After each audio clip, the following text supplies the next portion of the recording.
Ban chụp số là gồmអ្នកគ្រូបងប្អូនសាស្ត្រសិស្សក៏ដូចជាមានអាយបេដាណាព្យាបាលសិស្សទាំងអស់ជាទីគោរពនិងជាទីស្រឡាញ់បាទថ្ងៃនេះខ្ញុំមកនាំបងប្អូនទាំងអស់នេះទៅស្គាល់ app របស់ក្រសួងបាទ app របស់ក្រសួងអប់រំយុវជននិងកីឡាគឺ app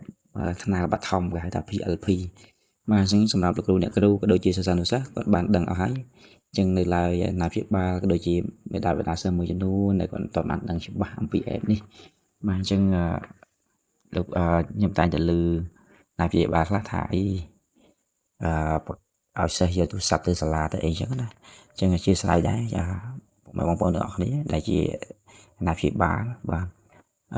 គួរតែអនុញ្ញាតឲ្យគាត់ប្រើប្រាស់ទូរស័ព្ទខ្លះទៅពេលដែលលោកគ្រូអ្នកគ្រូគាត់ស្នើឲ្យយកទៅសាលាចឹងមិនអីទេណាគាត់នឹងគ្រប់គ្រងនៅសាលាបានដើម្បីយកទៅធ្វើតេស្តនៅសាលា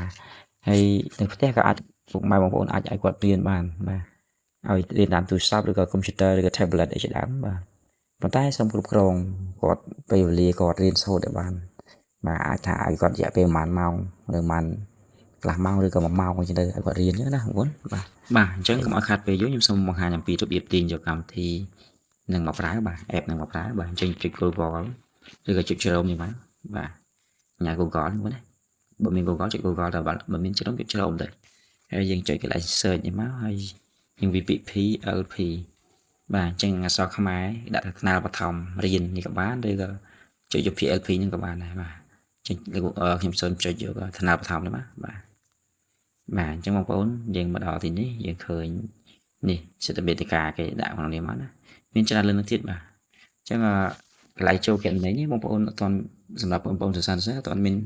គណនីសូមពីគ្រូមកអាចជា password ដូចជា username និង password ហើយ